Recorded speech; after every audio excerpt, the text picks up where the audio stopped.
So, episode 2, thank you so much for coming back. I'm glad so many of you enjoyed episode 1. I was genuinely worried that no one would care about me as a person anymore.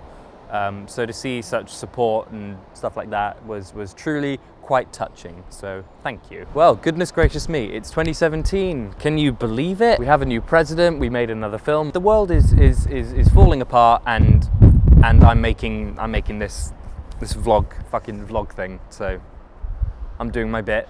Okay, without further ado, let's get on with it, because I'm getting cold, so welcome. Alright? Alright.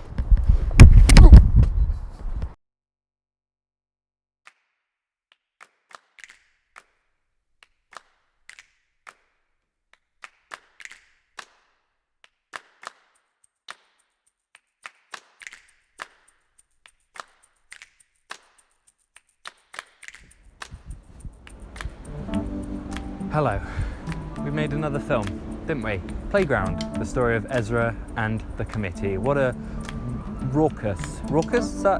What a jolly, splendid time that was, wasn't it? Yes. Today I want to talk about how Playground came about and where I was at mentally when that happened. Okay, I've always considered myself quite an anxious person, but it wasn't until about a year ago that it really dawned on me that it was a problem. For a lot of people, anxiety can strike when you're at your lowest, but for me it was at a time where things were going really well and I was really happy in my life, and because of that I became overridden with this intense fear that I was going to lose everything, and that's when the health anxiety kicks in. Health anxiety, as I'm sure you know, is a kind of irrational fear that you're going to die or that you have an illness, and you're constantly Googling symptoms and trying to reassure yourself that there is nothing wrong with you. And yeah, it's pretty tough. You go to a lot of doctor's appointments, and so when I was feeling so incredibly anxious and shitty, what I would do to try and make myself feel better was cycle relentlessly. Every single day for hours at a time I would just cycle and cycle and cycle in a big circle in this tiny park for no other reason than to reassure myself that I was alive, and that if I'm able to push myself this much every single day, then everything's fine. And it was unhealthy, and it didn't help. But through this, one of the days I was cycling about, almost in the exact same spot that it happened to Ezra, I fell. And when I was there on the ground, grabbing my knee because I'd scraped it, for whatever reason, an idea came to me, an idea regarding a man who's struggling to grieve, who gets captured by these forest-dwelling kids. And I don't know where it came from, but it hit me right then and there. Through losing his brother, I think Ezra does somewhat fear death, and I think that's one of the reasons he exercises the way he does. The main reason being to bottle away his feelings and block out all these horrible negative thoughts that one should go through and deal with when grieving. And with me, one of the reasons I fear death so intensely and I went through all this health anxiety stuff is because my father did pass away, and I experienced something like that, and it was a long time ago, and it was in very different circumstances to Ezra, but we do share some similarities, and I think it's really interesting. They always say you write what you know, and to a degree, I did write what I know, but in another way I didn't at all, because I don't struggle to communicate in the same way Ezra does. Ooh, plane. And I'm sure there's some aspects of Ezra that Sammy can relate to and also not relate to, and I just think that's really interesting. And yeah, through spending like 8 months by myself and with other people trying to get this thing off the ground, I was engaged with something, I was focused on something, and through that I got so much better, and I'm so grateful for that experience, even if it was frustrating sometimes and it was hard and it was grueling. It's making shit, it's making films, and that is my fave. Like I said before, we're going to talk more in depth about the film and the making of it with Sammy and stuff, but I just wanted to share with you the place in which it came from, because I'm very happy Playground exists, and there's stuff I'd change, but it happened because I was in a shit way, and I'm no longer in a shit way because it happened. And that's the best way to make stuff, I think, for it to really benefit you and to really do you good. So there's that. I hope I've made a lick of sense. Probably not. And so through making Playground, more so than any of the other films we've made probably, by the end of it I found myself more equipped to deal with certain situations and more happy to hang out with people and talk to people and embrace the good life that I have, because it is good and I am very lucky. So thank you, playground. Appreciate it. Well, I just about managed to kick health anxiety, but don't worry, I'm still ever so fearful of so many things.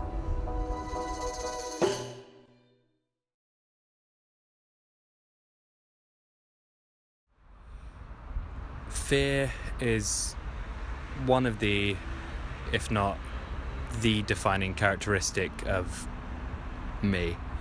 And I don't take any pride in saying that, but I think it's true.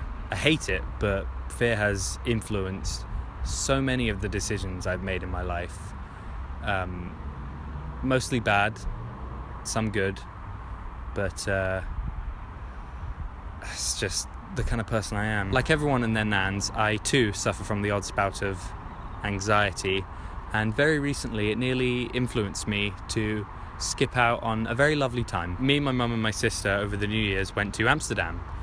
Lovely place, lots of kush, lots of brown buildings, lots of water, lots of bikes. It was just a really pleasant time, and as I've gotten older, I still see them, at least once a week, but I'm seeing my mum and my sister less and less and less, and I hate that, and I don't want that to be the case. And this was such a nice slice of, what we used to always do. We'd always go on holiday, just the three of us, and it just felt no different. It felt exactly the same, and that's exactly what I needed. And for whatever reason, I was so scared to go.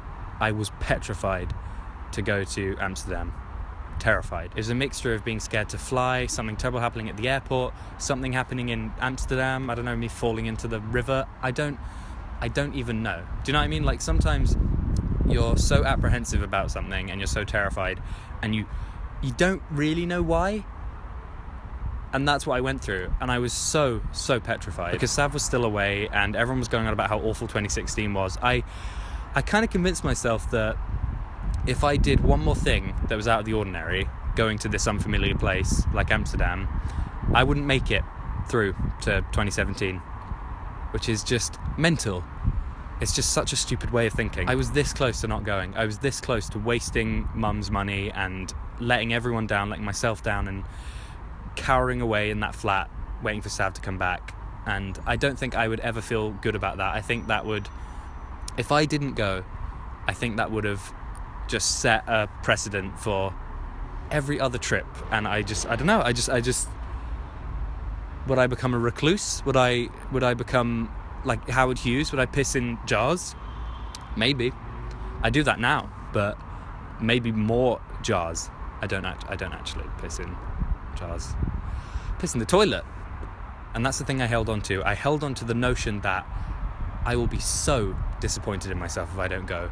That will be the biggest defeat, because I knew deep down, and I think when you are so scared and petrified of the unknown and you're thinking the worst, I think you always, personally, I always know deep down that I will be fine. And you just, I don't know, you just got to hold on to that. And through going on this trip and so quickly feeling at ease, because it was familiar, it wasn't this unknown brand new thing that I'd made it out to be. It was a trip with me, mum, and Jen, my sister. It was just like we used to, and it was fine, and it was lovely, and I felt so good when I got back. I really felt like I'd proven myself, I guess, wrong. And it did set a precedent, but it wasn't a bad one. I feel so much more encouraged to do new things and go to places, and because I know when you're with people that you care about, whether it's a hotel in Amsterdam or Morocco or God knows where, if it's you and people that you're really familiar with just chatting shit, then you're just chatting shit. And that's the most natural, normal, unterrifying thing in the world. So, yeah. Fear is still something I'm dealing with, and I'm always dealing with, but I really felt like I conquered it there. And that was good. So, good stuff. Fear, it's just, it's shit, it's horrible. Anxiety is horrible, and I sound like a broken record here, but turning bad shit into good shit is the best shit. I can't remember who said that. Was it Nietzsche? I think it was Nietzsche. So there you go. learnt a little lesson, I did, and that was good. So, lovely.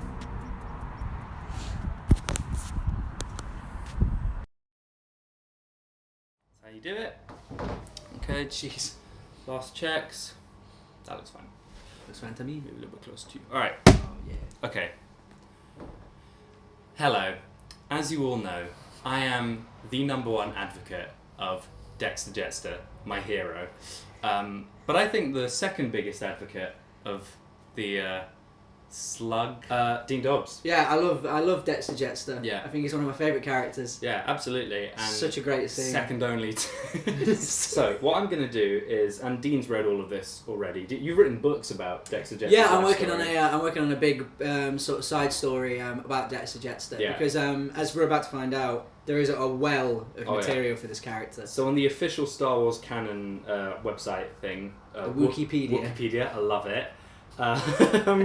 There is Dexter Jetster's entire life story just on here, and I'm going to read it to Dean. Dex Jetster was a male basilisk cook. Beastlists are great in the Star Wars universe. So I guess he's snake themed then, Click a basilisk. Click it. Let's find out. No, We got to go. We got to go. I'm not going to go to various. No, please. We pages. need to clarify before we move forward. All right. Oh wow, there's a Jedi General Pong Krell who fought during the Clone Wars, and he was a basilisk. Jedi General Pong Krell. Pong Krell. That's a bit pongy. Pong Krell. Oh, can you smell that? Who's that? Is that Pong Krell? He's the best fighter. Oh, he's got 2 double-ended lightsabers. Yeah, he's got. Oh, God, get them Christ. out! Get them out! Get them out! I think that's Starkiller Base. That's talking. It's a harsh environment. It's large cities, Quick-witted and sociable, they easily integrated into any civilized society. like diners. Though few basilisk colonies existed outside of sparsely populated Ojom.